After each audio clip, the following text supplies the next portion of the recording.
Assalamualaikum warahmatullahi wabarakatuh. Nama saya Maisha Nadia dari kelas EKTKJ. Di sini saya akan menjelaskan tentang komunikasi pada jaringan komputer dan telepon. Di sini sejarah Radio over Internet Protocol (ROIP) awalnya ditemukan oleh David Cameron, seorang radio amatir yang berasal dari Vancouver, British Columbia. David tertarik untuk mengembangkan teknologi two-way radio. Pada tahun 1998, David membuat Internet Radio Linking Project (IRLP). Teknologi ini dimungkinkan menciptakan kemudahan sifatnya ekonomis dan dapat diandalkan bantu para radio amatir seluruh dunia.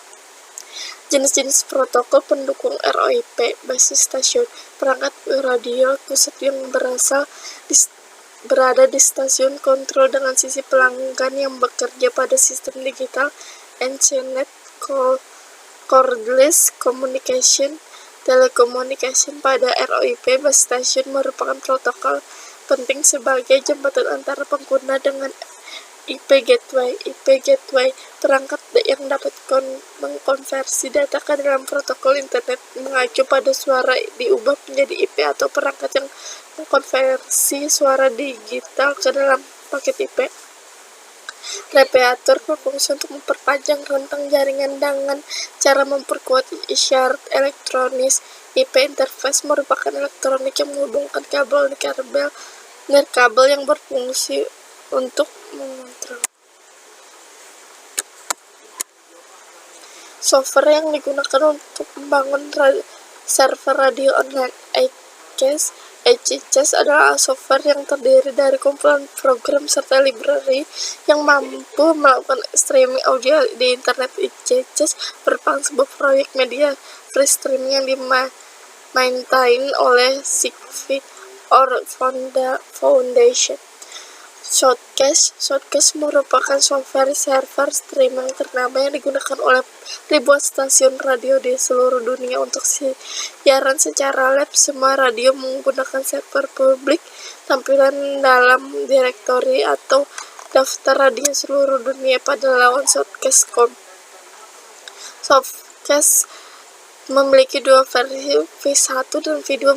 Keduanya memiliki fungsi sama untuk siaran live audio streaming yang cocok untuk siaran radio. Shoutcast V2 mendukung format siaran multi-streaming, yang artinya dengan satu akun server yang dapat melakukan lebih dari satu format audio.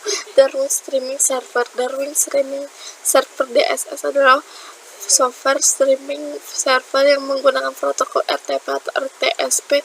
Adalah software streaming server pertama yang bersifat open source. Darwin Streaming Server menggunakan protokol RTSP atau RTP, Real Time Streaming Protocol. Real Time Transport Protocol dalam melakukan proses streaming file audio atau video. RTSP adalah protokol komunikasi yang digunakan di antara klien dan server, dan RTP protokol data yang digunakan server untuk mengirim data pada klien. Perangkat komunikasi pada jaringan telepon dan komputer berbasis kabel wireline. Kabel tembaga digunakan dalam pembangkit listrik. Transmisi daya konduktor fiber optik terbuat dari kaca atau plastik yang sangat halus untuk mentransmisikan cahaya. Hybrid, teknologi jaringan broadband yang menggunakan kabel koaksial dan fiber optik.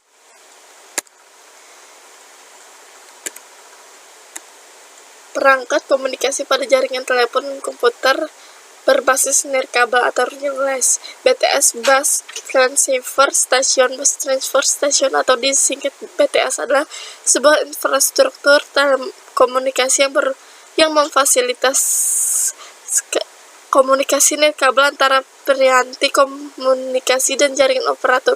BSC, Bus Station Controller, peralatan untuk mengontrol BSC. BSC itu seperti otak atau commander dari BTS. BSC menyediakan pengaturan dan beberapa BTS dikendalikan di naturnya fungsi handover, konfigurasi chipset, pengaturan sumber daya radio, serta tuning power frekuensi pada suatu BTS. BSC merupakan simpulan konsentrator untuk mengubah dengan source network dalam jaringan GSM umum. Sebuah BSC dapat mengatur 70 buah BTS.